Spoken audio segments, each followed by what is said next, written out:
This is liable to be a complex discussion because it is an effort to stabilize editorial journalism concerning the riffraff in the University of Pittsburgh who put together the Texas School Book with a great multiplicity of ideas and arrangements, of whom I have been the laughingstock for a very long time. It escapes all wonderment how they could be so lacking in valor towards a child who they was meant to be a very important integral to their honor society. The Zionist the brunt of a Zionist practical joke. To understand how this happened is matching wits with them. You probably dealt with situations where one thing just seems to lead to another. It's like a snowball effect. You've heard the expression, there's another wrinkle. The University of Pittsburgh, by at least its own estimation, because of its school of logical positivism and in leadership and medical arts, considers itself the top 10 of philosophy schools in the world. Charles Aston, who recently passed away, was a friend of my family, and he was a rare book librarian. He, in fact, took me as a 8 or 9-year-old to Night of the Living Dead when George Romero, who became my neighbor, put that film out. We were supposed to see Calgary, but it was replaced with a Charlie Chan film. I was disappointed. He used to tell me about the Vienna Circle, a secretive group of German contemporaries of the era before and after World War II, Martin Heidegger, who's popular in Russia now. These were men who would meet more or less in secret. He had their papers. The archives of the Vienna Circle were kept. He was a rare precious materials librarian. Adolf Grunbaum was pretty high up in the philosophy school in the Cathedral of Learning, which means matching wits with a system of tumblers. It's a complex matter, but this is to try to make it easier.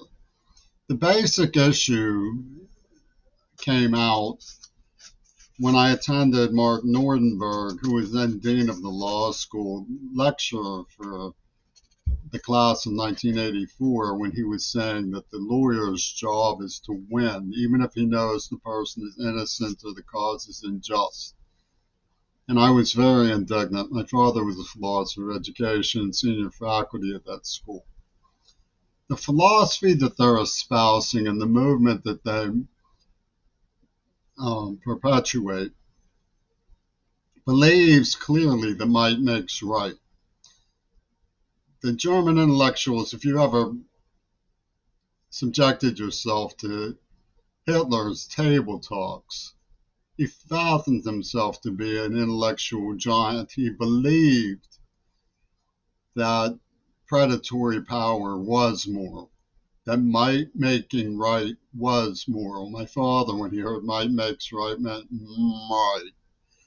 But levity aside, when Nosferatu claims that Israel is the most moral army in the world, he's not being flippant, although flippancy is at work in the Danse Macabre of Pitt University. He's not being flippant. He definitely has something very specific in mind, which I will get to. Now, what we're seeing is that Romero, who was my neighbor, as part of an apparatus at the University of Pittsburgh of high-rolling celebrities. Bing Crosby was on some sort of directorship at the Pittsburgh Pirates. So they have power. Westmoreland County, Mel Gibson's father lives there. George Romero worked on North by Northwest with Alfred Hitchcock before he became an independent filmmaker in the city of Pittsburgh. So the masterpiece theater elements of a Hollywood table talk, so to speak, was at work. Now, this movement predates the Texas School Books script. And as I've shown before in other videos, it clearly was at work in structuring Hollywood with the powers of Reagan before he entered politics. So John Lennon couldn't possibly have really been killed in Double Fantasy. He was role playing. They wouldn't have left it to chance that he went out that night. So what are we looking at? Well, we know that the Warren Commission, which overthrew our reality, told a fib about JFK's assassination in Death Valley or Dealey Plaza. Warren Commission was populated by associates of Adolf Hitler. John McCloy, just to mention one of them, was in Hitler's booth at the Munich Olympics, which Leni Riefenstahl made into a film. Olympiad, I believe it was called. She also made Triumph of the Will. Riefenstahl was not only a contemporary of the Vienna Circle, but she worked with Wolfgang Stout. Wolfgang Stout worked at UFA Studios, which was a function of Joseph Goebbels in Nazi Germany. He was one of the first to go over to the Allies. He went to East German cinema, where he made this very telltale film, The Murderers Are Among Us, which is a film that has a masterpiece element in capturing the macabre feel, the presence of the enemy. The Murderers Are Among Us was a statement about war after war. And it tipped me off to the problem that we face.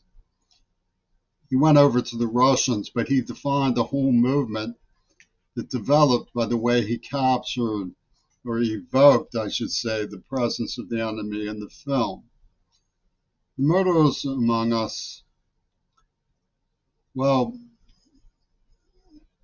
to understand some of the aspects of this movement, which predates World War II. It goes back to the dawn of cinema when D.W. Griffith was working with Freddie Luigi, who introduced him to Mussolini.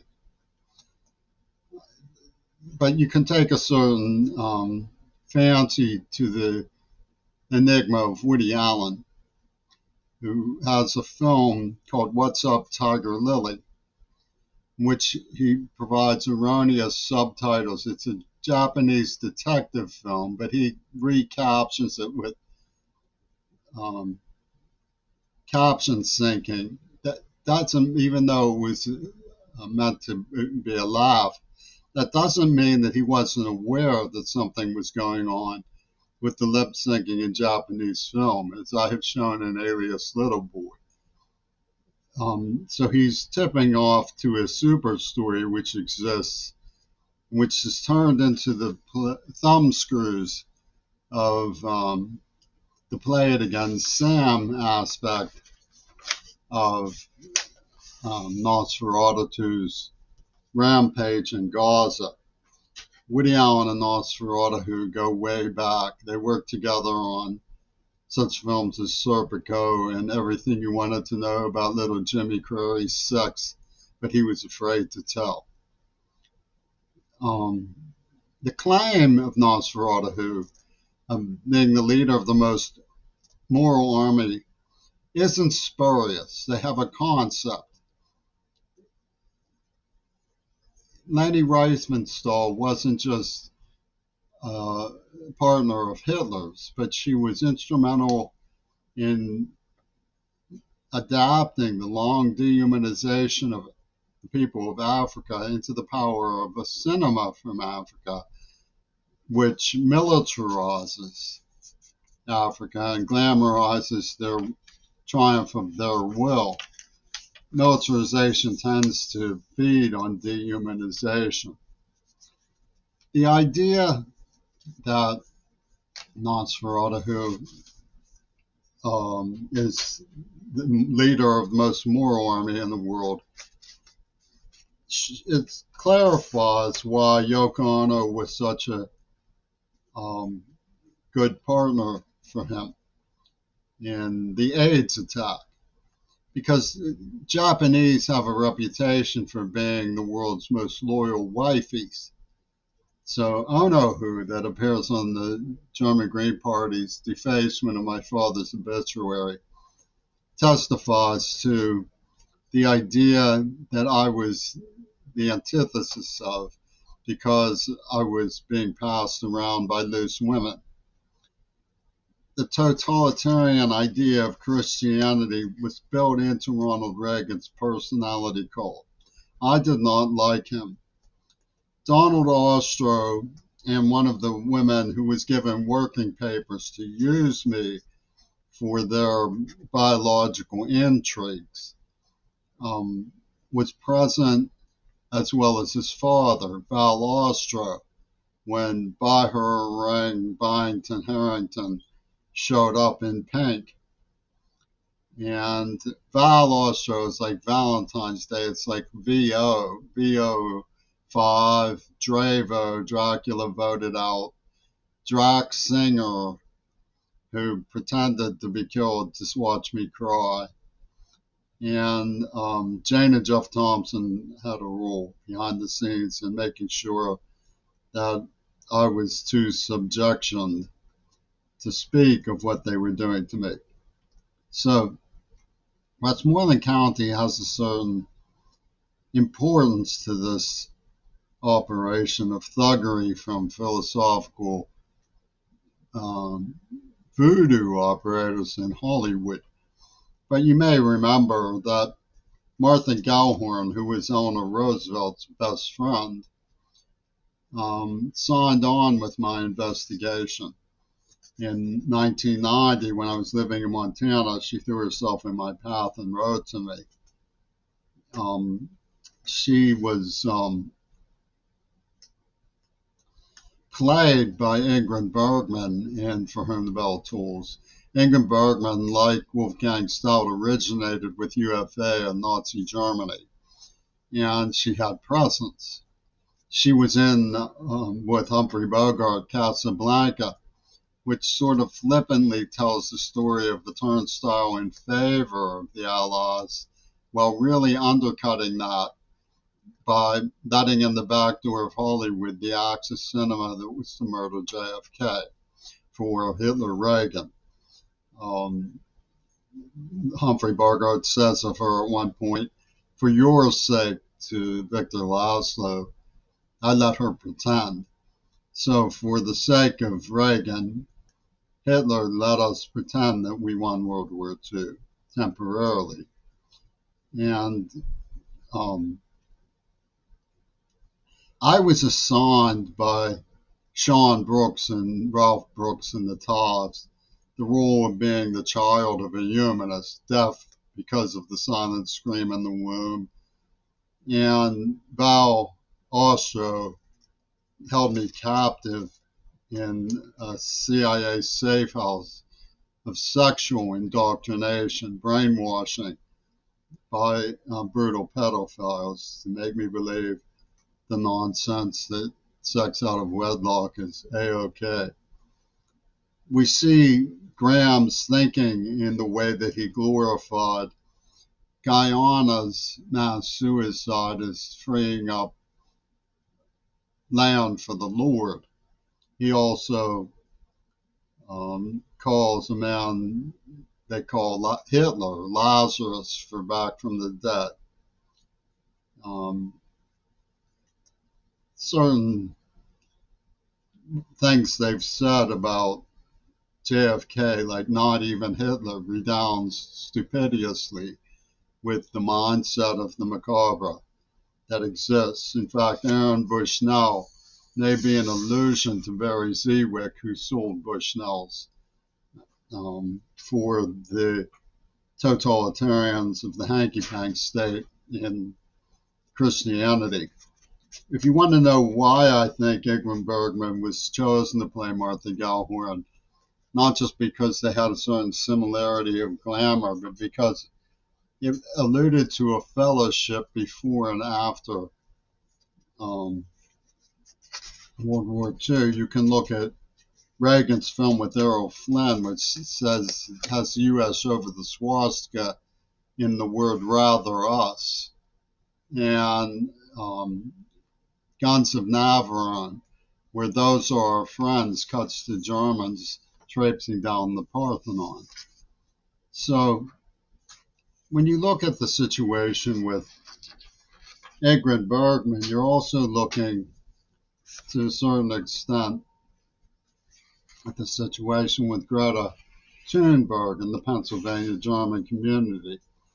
This talk proposes that disinformation is expounded by this Moral Army and by the University of Pittsburgh precisely because hidden arguments have been mutualized by them.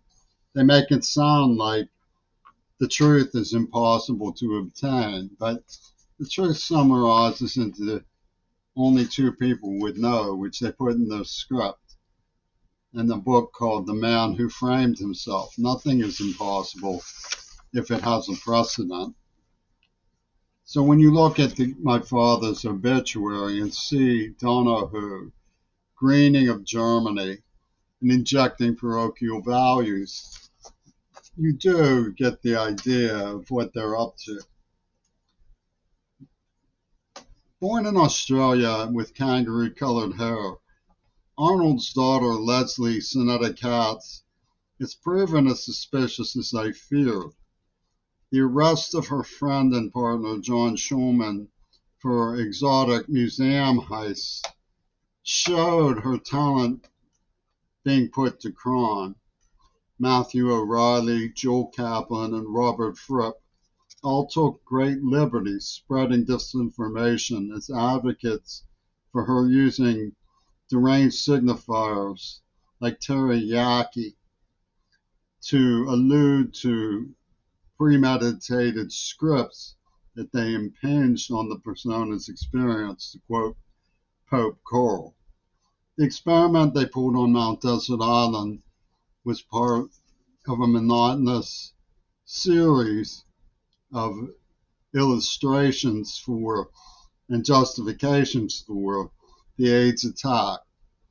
Syed Hossein Nasser, upon whom be peace, said that the Muslim world believed in unity over multiplicity. So clearly, the most moral army in the world wouldn't take up with such a frivolous, loose canon as Jimmy Queerball being passed around by women starting catcalls from the bleachers of the Two Virgins Pussy Ball gladiator contest that Grunbaum, Trumpy Tune, and their fellows in Europe encrypted in a plan to make genocide appear to be moral, and contagion is to be justified by immorality, immoral contact. So the Texas School Book is in part a cinematic film script from the pornographic system of totalitarian Christians, which is another way of saying sarcastic, who cares types from the rural class in Britain. Now, what's not surrendering in this? You notice that they don't come right out and say these things. they buried them in semiotics.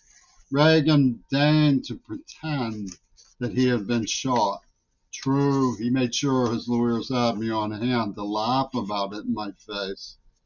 But the surreal surveillance system got justification because of the big picture, the high stakes system that I was conspicuously cast in as a sort of deaf Inspector Clouseau while being subjected to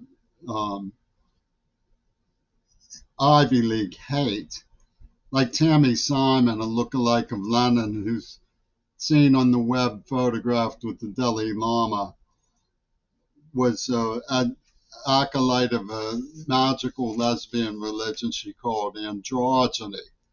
Leslie Katz introduced me to her when I was in withdrawal from her